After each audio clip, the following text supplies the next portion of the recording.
गांव के एक कोने में एक टूटी फूटी झोपड़ी थी जिसमें एक गरीब माँ और उसकी छोटी बेटी राधा रहती थीं। उनका जीवन मिट्टी के बने घड़े बेचकर चलता था। माँ गौरी दिन भर चाक पर बैठकर घड़े बनाती और राधा उन्हें बाजार में बेचती।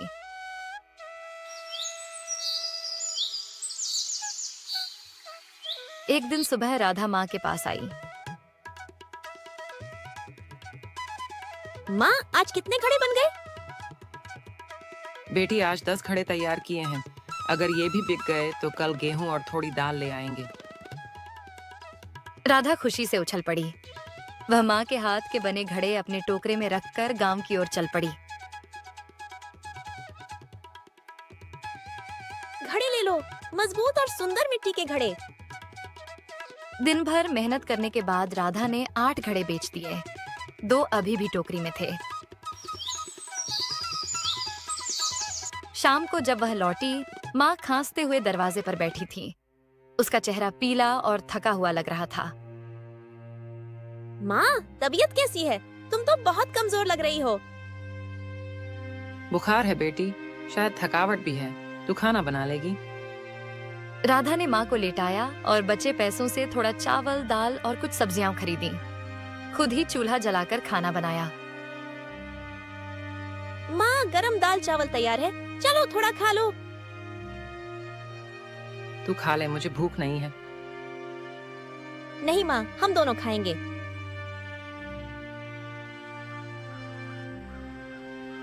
रात को माँ को बुखार ज्यादा हो गया।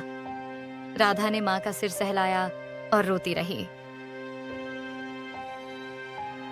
हे भगवान, मेरी माँ ठीक हो जाए, मैं कुछ भी करूंगी।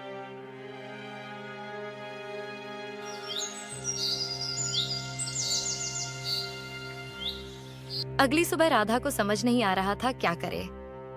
माँ और बीमार पड़ती जा रही थी और अब मिट्टी के घड़े बनाना भी असंभव हो गया था। राधा खुद घड़ा बनाना नहीं जानती थी। अब क्या होगा? बस ये बचे हुए 2 घड़े ही हैं, इन्हें बेच दूंगी। फिर भगवान जाने। राधा सुबह सुबह उठकर 2 बचे हुए घड़े टोकरी में रखकर बाजार की ओर चल पड़ी। माँ अब भी बिस्तर पर बुखार में पड़ी थी। बेटी, ध्यान से जाना और लौटते वक्त कुछ खाने का जरूर लाना। हाँ माँ, मैं जल्दी लौटूंगी, आप आराम करो। और राधा उम्मीद की डोर थामे उन 2 घड़ों को लेकर फिर बाजार की ओर चल पड़ी। इस बार मन में डर और आंखों में आंसू लिए। घड़े ले लो, अच्छे और टिकाऊ मिट्टी के घड़े, बस 2 ही बचे हैं। काफी देर तक कोई ग्राहक नहीं आया। गर्मी भी बहुत थी और राधा का चेहरा सूखने लगा था, लेकिन हार नहीं मानी। आखिरकार एक बुजुर्ग महिला ने आकर एक घड़ा खरीदा। बेटी, ये कितना है? 10 रुपए दादी। महिला ने पैसे दिए और घड़ा ले गई। अब सिर्फ एक घड़ा बचा था। कुछ देर बाद एक किसान आया और दूसरा घड़ा भी खरीद लिया। बड़ी मेहनती लगती है तू, अकेले घड़े बेच रही है। हाँ काका, माँ बीमार है तो घर का काम भी देखती हूँ और बाजार भी जाती हूँ। किसान ने सिर हिलाया और चला गया। राधा के हाथ में अब कुल 20 रुपए थे। वह पास की दुकान से चावल, थोड़ी दाल और 2 रोटियां ले आई। पैसे अब बिल्कुल खत्म हो गए थे। घर पहुंचकर उसने माँ को जगाया। माँ, दोनों घड़े बिक गए। देखो, मैं खाने का सामान ले आई हूँ। बेटी, तू तो मेरी लाडली लक्ष्मी है। राधा ने फिर से चूल्हा जलाया और माँ के लिए खिचड़ी बनाई। खाना बहुत थोड़ा था पर प्यार से भरा। माँ, पहले आप खाओ। नहीं, पहले तू खा, तुझे ताकत की जरूरत है। हम दोनों आधा आधा खाएंगे। रात को दोनों भूख से अधपेट सो गए। अब घर में न कोई घड़ा था, न मिट्टी, न पैसा। अब क्या करेंगे बेटी? माँ, जो होगा देखा जाएगा, बस आप ठीक हो जाओ।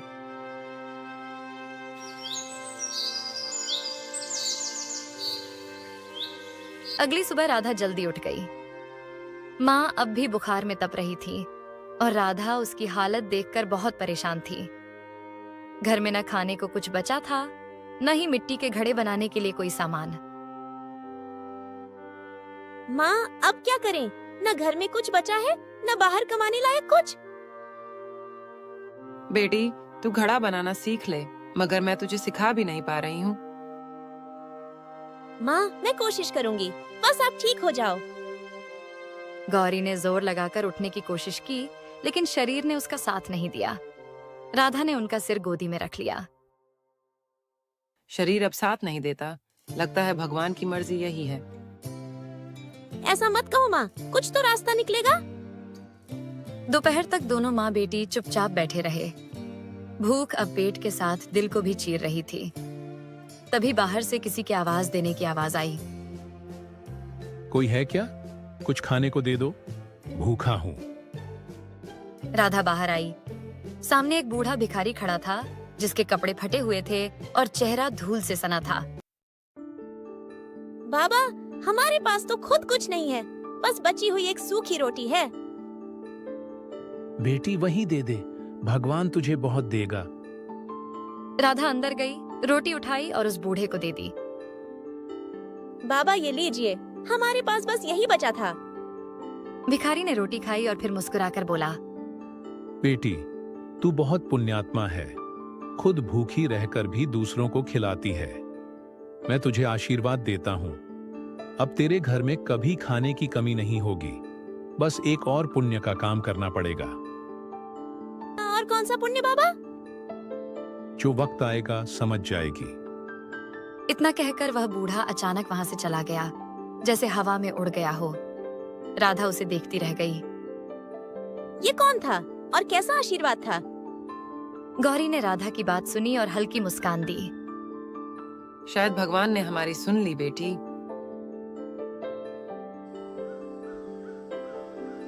उस रात राधा और उसकी माँ ने खाली पेट सोने का मन बनाया, लेकिन दिल के किसी कोने में उस बूढ़े भिखारी की बात गूंज रही थी।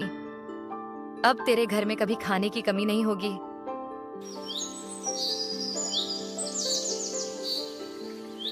अगली सुबह हल्की धूप झोपड़ी के अंदर आ रही थी। तभी दरवाजे पर दस्तक हुई। ठक ठक ठक ठक। कौन है? दरवाजा खोलते ही सामने एक बूढ़ी अम्मा खड़ी थी। सफेद बाल, सिर पर चादर और हाथ में एक पुरानी सी पोटली। बिटिया, क्या एक रात यहाँ ठहर सकती हूँ?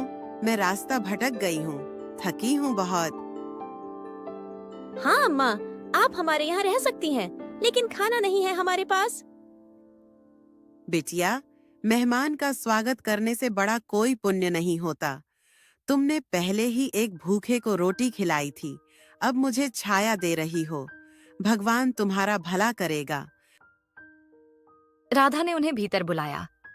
अम्मा जमीन पर बैठ गईं। अम्मा, आप कहाँ से आई हैं? बहुत दूर से बेटी, पर मुझे ऐसा लगा जैसे मुझे यहीं आना था। रात को सब चुपचाप सो गए। भूख से पेट तो जल रहा था, मगर मन में किसी अज्ञात सुख की छाया थी।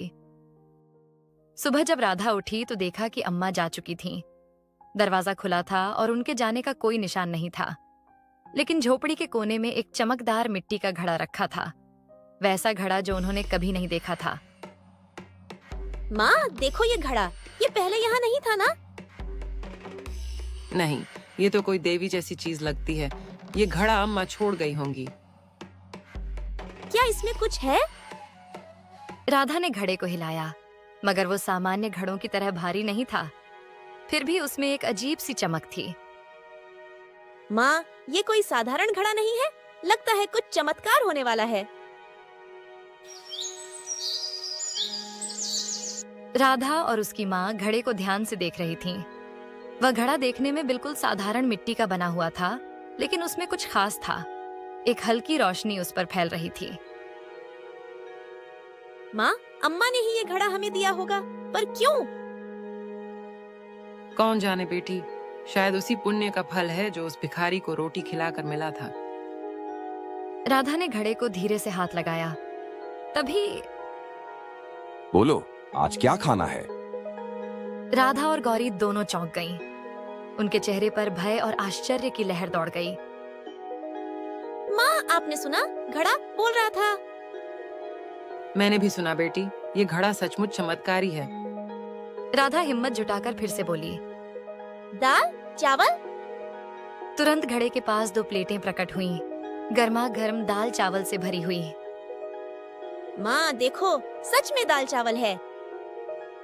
ये तो चमत्कार है बेटी, भगवान ने हमारी सुन ली। माँ बेटी ने तुरंत भोजन किया। खाना इतना स्वादिष्ट था कि वे दोनों आश्चर्य और संतोष के बीच झूल रहे थे। बेटी, अब कभी भूख नहीं सताएगी। हाँ माँ, अब कोई चिंता नहीं। रात को सोते समय दोनों ने घड़े को छूकर धन्यवाद कहा। धन्यवाद अम्मा, जहाँ भी हो आप, आपने हमें जीने की नई उम्मीद दी है। कल देखती हूँ कुछ सूखी लकड़ी मिल जाए तो एक बार फिर चूल्हा भी सजा दूं। अब मेहनत में भी मन लगेगा। धीरे धीरे उनके जीवन में फिर से रोशनी आने लगी थी।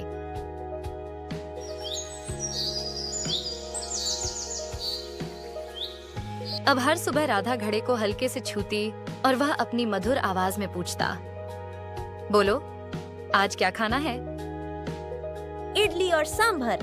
तुरंत प्लेट में गर्मा गर्म इडली और सुगंधित सांभर आ जाता। ये घड़ा तो जैसे रसोई की देवी हो गया। राधा भी खुश थी। अब उनकी चिंता खत्म हो गई थी, लेकिन उन्होंने यह बात किसी को नहीं बताई थी। एक दिन गांव के एक आदमी रघु किसी काम से राधा के घर आया। उसने देखा कि राधा बिना चूल्हा जलाए खाना निकाल रही है। अरे राधा, ये खाना कहाँ से आया? चूल्हा तो ठंडा है। वो हमने सुबह बना लिया था। रघु को शक हो गया। उसने ठान लिया कि वह इस रहस्य का पता लगाएगा। रघु ने रात में राधा के घर की टोहली और खिड़की से झांका। उसने देखा, राधा ने जैसे ही घड़े से कहा परांठा और आलू की सब्जी, वैसा ही खाना सामने आ गया। ये तो कोई जादुई चीज है। अगर ये घड़ा मुझे मिल जाए तो मैं अमीर बन जाऊं। उसने चोरी की योजना बना ली। रात के अंधेरे में रघु चुपके से राधा के घर में घुसा और वह जादुई घड़ा चुरा ले गया। जब सुबह राधा ने घड़े को न देखकर पुकारा, माँ घड़ा नहीं है, घड़ा चोरी हो गया। शायद हमारी परीक्षा चल रही है बेटी, भगवान पर भरोसा रख। रघु ने घड़े से खाना निकाला और खूब खाया।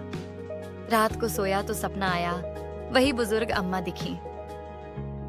जो चुराया है वह लौटाओ, वरना मैं तुझे कच्चा खा जाऊंगी। रघु पसीने में भीग गया और घबरा कर उठ बैठा। रघु सुबह सुबह घड़ा लेकर राधा के घर दौड़ा आया। दरवाजे पर आकर जोर से बोला, मुझे माफ कर दो, मैंने घड़ा चुरा लिया था। बुरे सपने ने मेरी नींद छीन ली। ये लो, वापस ले लो। आपने चोरी की, फिर भी लौट आया, इसके लिए धन्यवाद। घड़ा वापस मिलते ही माँ बेटी की आंखों में खुशी के आंसू आ गए। राधा ने घड़े को छुआ। घड़ा जी, खिचड़ी चाहिए। तुरंत स्वादिष्ट खिचड़ी हाजिर हो गई। अब माँ ने सुझाव दिया, बेटी, हम चाहें तो इस घड़े से थोड़ा खाना निकालकर लोगों को भी खिला सकते हैं। सही कह रही हो माँ, क्यों ना एक छोटी सी दुकान खोल ले। राधा ने गांव के नुक्कड़ पर एक ठेला लगाकर मुफ्त में खाना देना शुरू किया। गांव वाले चकित थे। इतनी स्वादिष्ट खिचड़ी और पैसे भी नहीं लेती। ये भगवान का प्रसाद है। धीरे धीरे गांव में उनकी तारीफ होने लगी। लोग राधा को आशीर्वाद देते, कुछ पैसे और राशन भी देने लगे। बेटी देख, पुण्य करने से कितनी खुशियाँ मिलती हैं। एक व्यापारी ने उन्हें स्थायी ढाबा खोलने की जगह और कुछ बर्तन गिफ्ट किए। अब उनका ढाबा राधा भोजनालय के नाम से मशहूर होने लगा। अब गांव की लड़कियां भी राधा से प्रेरित होकर छोटे छोटे काम करने लगीं। राधा सबको सिखाती थी, मेहनत और भलाई दोनों का महत्व। अब राधा और गौरी का जीवन खुशहाल हो चुका था। वे रोज सुबह घड़े से पूछती, आज क्या खाना है घड़ा जी? जो तुम्हें खुशी दे। इस तरह एक चमत्कारी घड़े ने एक गरीब परिवार को नई जिंदगी दी और उन्हें सेवा और प्रेम का रास्ता दिखाया।